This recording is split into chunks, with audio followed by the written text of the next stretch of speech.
नमस्कार बंधू भगिनींनो, मी ठाण्यावर रमेश इंदिसे।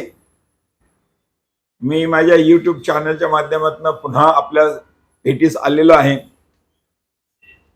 बंधूजनो, गेले 10-12 वर्षापासून या देशामध्ये रस्त्याच्या प्रगतीसाठी जे आमचे मंत्री महोदय असतील किंवा इतर सत्ताधारी असतील, जो अवाढव्य खर्च दाखवतात आणि खर्च केल्याचे निदर्शनास येते, परंतु परिस्थिती अशी आहे की मीही महिने 2 महिन्याने कुठे ना कुठे हजारो किलोमीटर प्रवास हा करत असतो आणि अनेको ठिकाणचा प्रवासाअंती मी त्या ठिकाणच्या काय काय उणिवा असतात त्याही निहाळत असतो। तेव्हा मला ह्या मंत्री महोदयांना, सत्ताधाऱ्यांना सांगावंसं वाटतंय की बाबा रे, तुम्ही जे रस्त्यांची कामं वर्गंज संपत्ती खर्च करून कार्यान्वित केलेले आहेत, पण त्याला काही वेळ काळ मर्यादा आहे की नाही? वर्षानुवर्षे ते तसंच चालत राहणार आणि चालू राहू द्या, आमचं काय दुमत नाही, परंतु नियोजित त्याला पर्यायी रस्ता जो तुम्ही लोकांसाठी उपलब्ध करून दिला पाहिजे तो सुव्यवस्थित द्या ना। लोकांना हाल अपेष्टाचं जीवनाचा प्रवास का करायला लावता? किती वाहतूक कोंडी होते, त्या वाहतूक कोंडीमधून देशाची संपत्ती म्हणजे वेळ, लोकांचा पैसा, इंधन किती वाया जात आहे? भरदेव नुसतंच वाया जात नाही, तर पर्यावरणाला नुकसान करतंय, आरोग्याला धोका निर्माण करतंय।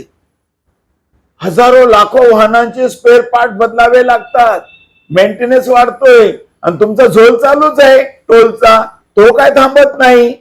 काय त्या रस्त्यांची अवस्था आहे हो?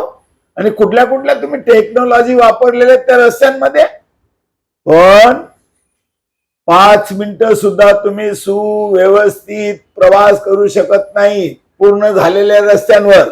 अजून तर अर्धवट तर जिकडे तिकडे तुमचा पसारा पसरलेलाच आहे, कुठे मातीचे ढिग पडलेले आहेत, कुठे खड्डे आहेत, कुठे दगड आहेत, काय ठिकाणच नाही। आणि अशा पद्धतीनं लाईन लेवल नाही तुमच्या रस्त्यांना, त्याच्याबद्दल कोणी बोलावं? किती भेगा पडलेल्या आहेत, म्हणजे निष्कृष्ट प्रकारची कामं सुद्धा चाललेले आहेत आणि मग काय ये रे माझ्या मागल्या चाललेलं आहे।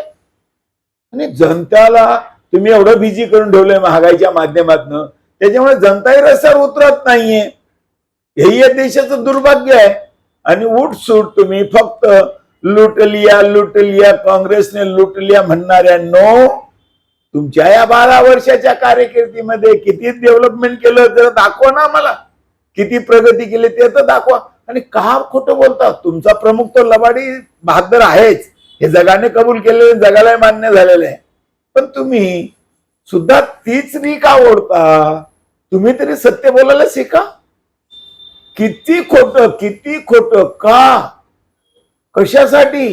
अरे महागाईचं तुम्ही बोलायला तयार नाहीत, लोकांच्या पोटाचे खळगे भरायला लोकांना तुम्ही एवढं बिझी करून टाकलंय।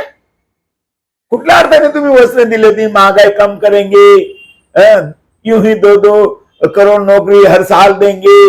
अरे काय 15-15 लाख गेले कुठं? 2-2 कोटी नोकऱ्या गेल्या कुठं? उलट तुम्ही कोरोनाच्या माध्यमातून लोकांना निष्क्रिय बनवण्याचा एक वाईट धंदा निर्मिती केला या देशामध्ये।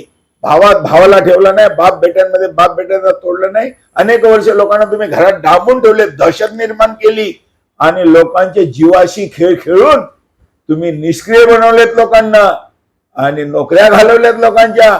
आणि आता काय चाललंय? तुम्ही भांडवलदारांची बाजू घेतायत, ज्या मोठमोठ्या पगारांच्या नोकऱ्या होत्या त्या संपवलेल्या आहेत आणि एवढी बेकारी वाढवली म्हणून तुम्ही आता कसं 20-25 हजारात नोकरी आहे मिळते तर कर, नाही तर चाल, कारण त्यांना माहिती आहे आपण बेकारी वाढवून ठेवलेले।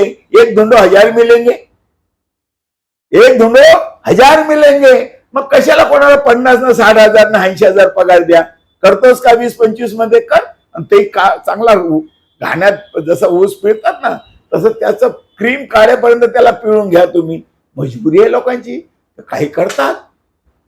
मग हे कुठपत संयुक्तिक आहे का? तुम्ही राहुल गांधीच्या नावाने एवढी आदळआपट करतात कमरेखालचा भाग, याचा जरा गंभीर विचार करा। अनेक प्रश्न तुमच्या जमान्यात तुमच्या राज्य सत्तेमध्ये निर्माण झाल्यात, त्याबद्दल कुठलेही तुमच्याकडनं लोकांना सहानुभूती मिळाली नाही. फक्त आणि फक्त लबाडी आणि लबाडी, याच्या पलीकडे काय नाही. पेलगामच घ्या. अतिसंवेदनशील एरिया असताना तिथे सुरक्षा व्यवस्था का नाही? आणि आता किती निर्लज्ज प्रकारे तुम्ही घर घर सिंदूर, हर घर सिंदूर, मेरे खून में सिंदूर बहताय. अरे बापरे, वा. अरे बायको कोणाची, सिंदूर कोणाचा, हे कुठल्या तत्वात आहे? तुमच्या हिंदुत्वात तरी बसतं का? जोड्याने आणतील लोक, जोड्याने जा जरा, मग कळेल तुम्हाला. आणि मग ते अतिरेकीच होते हे कशावरून? अरे राजरोस मस्तपैकी आलेत पेहलगाम मध्ये, कोणाची जात धर्म विचारून गोळ्या घातल्या आणि निघून गेले. म्हणजे काही जमीन गिळून गेली का आभाळात उडून गेलेत हवेवानी? बाष्पीभवन झालं काय त्यांचं? तपास का नाही? पुलवामावाल्यांचा तपास का नाही? अरे तिथे तेव्हा जवानांनी सांगितलं होतं की आम्हाला हवाई एअरक्राफ्टने शिफ्टिंग करा. ते बातमीला तुम्ही दुजरात दिला नाही.